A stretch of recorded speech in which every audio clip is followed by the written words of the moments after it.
이번 시간은 우리 프리랜서분들 실질적으로 종합소득세 신고하시는 방법을 같이 보도록 할 건데요. 세금 신고 굉장히 어렵게 느껴지시는 이유 중에 하나가 용어가 너무 낯설다라고 얘기를 많이 하십니다. 뭐 간편장부 대상자, 복식부기 의무자, 기준경비율, 단순경비율 이런 용어들 보셨을 때 너무 어렵다라고 느끼시죠? 그거 간단하게 정리를 한번 해드릴게요.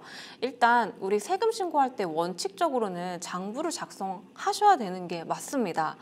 그래서 차변, 대변 이런 전문적인 회계 처리를 통해서 장부를 꼭 작성을 해주셔야 되는 분들을 복식부기 의무자라고 얘기를 하고요. 이 기준은 규모가 좀 큰 7,500만 원을 넘어가시는 분들, 즉 직전 연도 매출의 기준으로 7,500만 원을 넘어가신다라고 하면 이 복식부기를 반드시 하셔야 되는 복식부기 의무자로 구분이 됩니다. 만약에 이 복식부기를 하지 않았다라고 하면 가산세가 있겠죠. 그래서 이 복식부기 의무자에 해당하신다라고 하면 저희 같은 세무사에게 맡기셔야 되는 부분이 현실적인 부분이고요.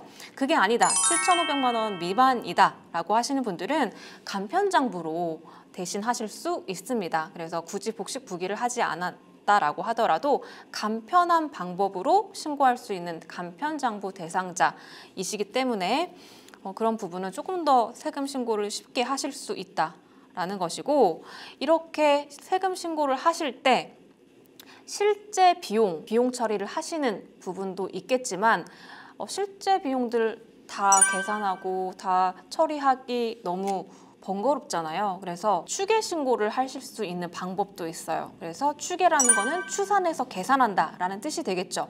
그래서 실질 경비로 가지 않고 이렇게 추계로 하시는 경우에는 안내문에 보시면 내가 단순 경비율인지 기준 경비율인지가 나와 있거든요.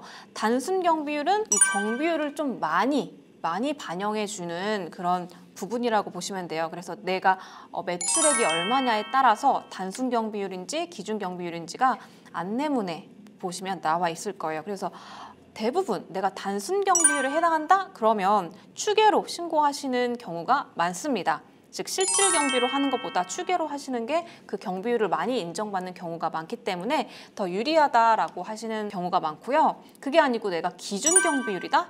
그러면 추계로 하시면 굉장히 세금 폭탄을 맞을 우려가 큽니다. 그래서 기준 경비율은 경비율을 굉장히 적게 인정해주기 때문에 그런 부분은 장부로서 실질 경비로서 들어가시는 게 유리하시다라고 보시면 되겠고요. 자, 일단 이 수입 금액별로 프리랜서 분들께서 어떤 방법으로 신고하시는 게 더 유리한지 한번 같이 보도록 할게요. 일단은 수입 금액, 이 수입 금액이라고 하면 매출액 기준이라고 보시면 돼요. 즉 경비를 차감하기 전 금액 기준으로 6천만 원을 넘어가신다. 그리고 간편장부 대상자, 자 우리 간편장부 대상자 기준 얼마라고 했죠? 7,500만 원이라고 했죠. 즉 7,500만 원을 넘진 않지만 6천만 원을 넘어가시는 분들은 그래도 규모가 꽤 크신 프리랜서 분들이다라고 하거든요.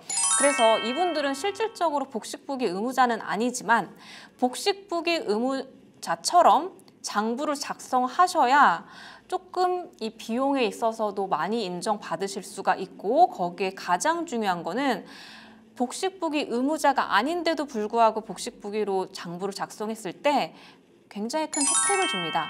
기장세액 공제라고 해서 내가 내야 될 세금, 즉 세액의 20%를 공제해주는, 즉 세금을 빼주는 그런 제도가 있어요. 그래서 내가 수익 금액이 6천만 원이 넘어가는 간편장부 대상자다? 그러면 비록 복식부기 의무자는 아니다라고 하더라도 복식부기로 통해서 기장세액 공제 20%를 받으시는 게 실질적으로 세 부담을 줄이시는 효과가 있다라고 보시면 되겠고요.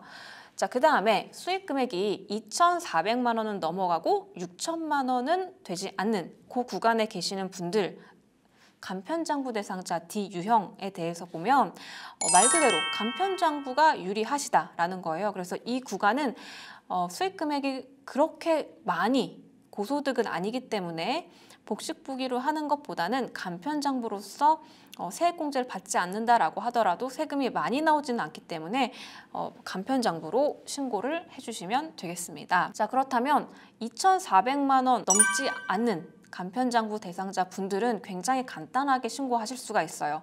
자, 홈택스에서 직접 이 단순 경비율, 즉 장부가 아닌 추계신고, 추산해서 계산한다 라고 해서 추계신고라고 말씀드렸죠. 이 추계신고는 뭐 세무사를 통해서 하던 본인이 직접 하시던 동일한 율을 적용받기 때문에 직접 하시는 게 가장 좋습니다. 그래서 홈택스에서 하셔도 되고요. 요즘에는 ARS 이렇게 전화로 모바일로 하실 수가 있으니까 이 구간에 해당하신다라고 하면 추계신고로 단순 경비율 적용받아서 간편하게 신고해 주시면 되겠습니다. 자, 그게 아니고 나는 복식부기 의무자다. 나는 프리랜서인데 복식부기 의무자로 안내문에 나와 있다라고 하시는 분들은 당연히 복식부기로 하실 수밖에 없습니다. 자, 이런 복식부기 의무자 분들이 간편장부를 했다 또는 추계로 했다 라고 하는 경우에는 당연히 가산세가 있고요. 이 가산세뿐만 아니고 이 복식부기 의무자가 추계 신고를 하면 기준경비율을 적용받거든요.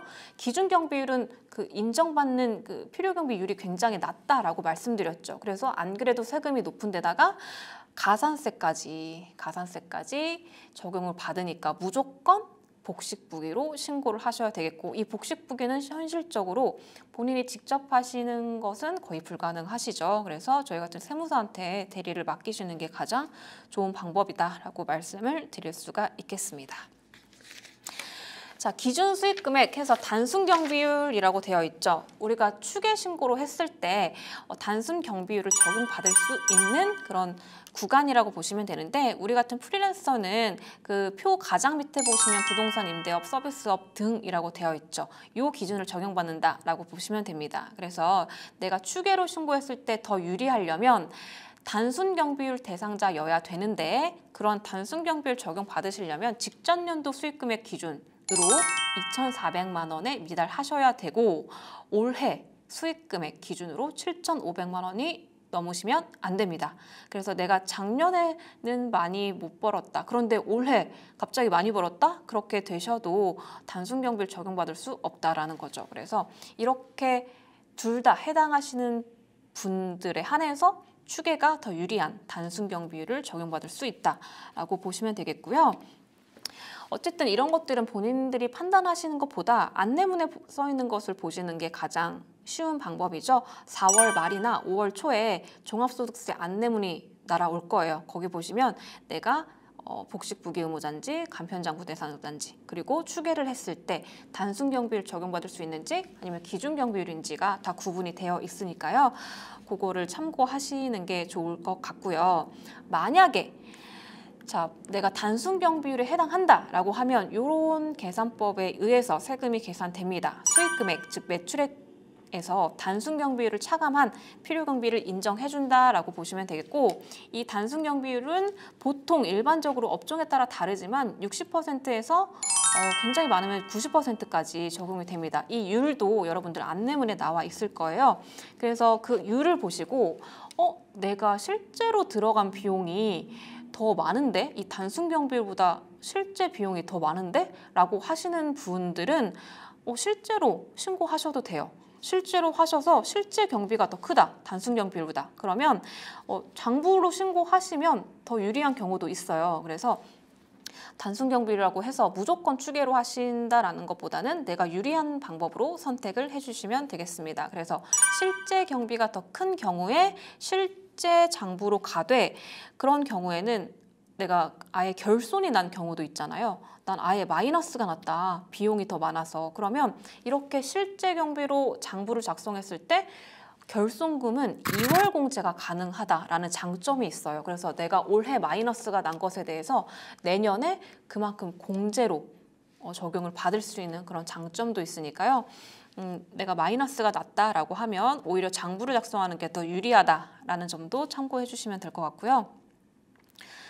자, 그게 아니고 나는 기준 경비율에 해당한다. 그러면 결론적으로 추계 신고하시면 굉장히 세금 폭탄 맞을 가능성이 큽니다.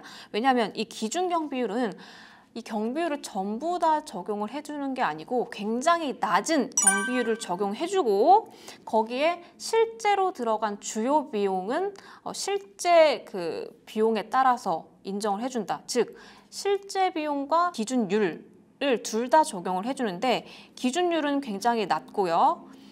그리고 실제로 들어간 비용은 일부 경비만 인정해줍니다. 자, 이 일부 경비라는 건 뭐냐면 첫 번째는 매입 비용, 내가 매입했을 때 들어간 비용, 그리고 두 번째는 임차료, 그리고 세 번째는 인건비, 이 세 가지를 실제 주요 비용으로 인정을 해줘요. 즉, 우리 프리랜서는 보통은 임차료 나가시는 분들도 거의 없고 인건비 나가시는 분들도 거의 없죠. 그리고 딱히 매입하시는 분들도 없다라는 거죠. 우리 프리랜서는 우리 몸이 생명이기 때문에 우리 몸으로 열심히 일하시는 분들이기 때문에 이렇게 비용이 실제로 많이 들어가진 않는다라는 거예요. 그래서 특히나 우리 프리랜서 분들은 기준 경비율로 했을 때 굉장히 낮은 경비율과 실제 비용을 인정받을 수밖에 없기 때문에 그만큼 세부담이 높아질 수밖에 없다.